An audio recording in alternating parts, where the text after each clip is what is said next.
خاتون کے پاس بیٹھی، کبھی اس خاتون کے پاس بیٹھی اور لگائی بجھائی کا عمل کیا اور واپس کئی گھر اجاڑ کے آ گئیں۔ بیوی سے کہا کہ تیرا شوہر تو تیرے ساتھ بہت زیادتیاں کرتا ہے، اس کے اندر تو یہ خرابی ہے، اس کے اندر تو یہ خرابی ہے، اس کے اندر تو یہ خرابی ہے۔ تو اس طرح میاں اور بیوی کے درمیان نزاع کھڑا ہو گیا۔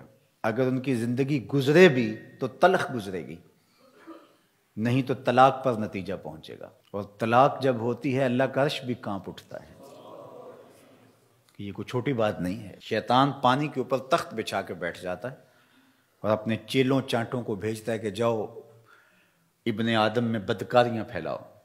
کوئی کہتا ہے میں چوری کروا کے آیا ہوں، کہتا واہ واہ بڑا اچھا کام کیا تم نے۔ کوئی کہتا ہے میں ڈاکہ زنی کی ترغیب دی فلاں شخص کو اور اس نے ڈاکہ کیا، وہ رہزنی کے کام پہ لگ گیا، کہتا تم نے بہت اچھا کام کیا۔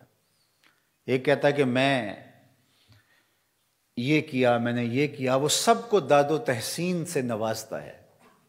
لیکن ایک شخص آتا ہے کہتا ہے کہ میں میاں بیوی کے درمیان اختلاف کھڑے کیے اور آج طلاق واقع ہو گئی، تو شیطان اٹھ کے کھڑا ہو جاتا ہے اور باہوں میں سمیٹ لیتا ہے، کہتا ہے کام تو نے کیا ہے۔ تو میرے اور آپ کے آقا و مولا حضور ختمی المرتبت صلی اللہ علیہ وآلہ وسلم نے ارشاد فرمایا لیس منا من خبب امرأة علی زوجہا ولیس منا من خبب عبدا علی سیدہ۔ جس نے بیوی کو شوہر کے خلاف ابھارا یا غلام کو آقا کے خلاف کیا، فرمایا ہمارے ساتھ اس کا کوئی تعلق نہیں ہے۔ بیوی کو جا کے شوہر سے بدزن کرنے کی کوشش کی، فرمایا ہمارے ساتھ اس کا کوئی تعلق نہیں ہے۔ میرا دین چغل خوری کا دین نہیں ہے، میرا دین محبت پھیلانے کا دین ہے۔ اسی طرح غلام کو آقا کے خلاف کرے، ملازم کو اس کے باس کے خلاف کر دے۔ کئی لوگوں کا عجیب رنگ ڈھنگ ہوتا ہے کہ وہ جا کے بدکاریاں ہی کریں گے اور ملازم کو اس کے باس کے خلاف کر دیں گے۔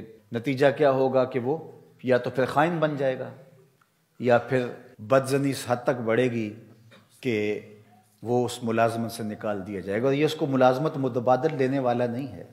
وہ ایک گھر کے باہر ایک چوکیدار کام کرتا تھا، تو ساتھ والا ہمسایہ گزرتے گزرتے رک جاتا اور کہتا کہ تجھے یہ کتنی تنخواہ دیتے ہیں؟ تو وہ کہتا 25,000 روپیہ۔ تو کہتا پتہ نہیں آپ کا کیسے گزارا ہوتا ہے، بس یہ کہہ کے چلا گیا۔ اور یہ جہاں سے تنخواہ لیتا ہے اس کو دشمن سمجھنے لگا اور سامنے والے کو اپنا ہمدرد سمجھنے لگا، اور زندگی میں تلخی بھرنا شروع ہو گئی۔ اب اس نے جملہ صرف اتنا ہی کہا، وہ بڑی مشکل، پھر آپ کا تو کیسے گزارا ہوتا ہوگا؟ یہ تو ماشاءاللہ ان کے تو پاس بڑی جائیداد ہے، بڑے پیسے ہیں، یہ آپ کو اتنی تنخواہ دیتے ہیں؟ تو مجھے آپ دے دیجئے، آپ اس کو رکھ لیجئے، 50,000 روپے آپ لے لیجئے۔ لیکن وہ اپنے چوکیدار کو 20,000 دے رہا ہے، اس کو جا کے پوچھو تو وہ 20,000 روپیہ دے رہا ہے، لیکن اس کے کان میں گزرتے گزرتے کہہ دیا۔ تو آج اس معاشرت کے اندر تشدد، افتراق، ایک دوسرے کے خلاف نفرت پھیلانا، یہ ایک مشغلہ بن گیا ہوا ہے۔ خاندانوں کے اندر ایسے لوگ ہوتے ہیں، کچھ مرد ہوتے ہیں، کچھ خواتین ہوتی ہیں، جن کا کام ہی تفریق کی بدکاری کرنا ہے۔ اسی طرح کاروبار کے اندر بھی ایسے لوگ ہوتے ہیں جن کا کام تفریق کرنا ہے، بدکاری کرنا ہے، اور وہ لوگوں کو ایک دوسرے سے دور کرتے رہتے ہیں۔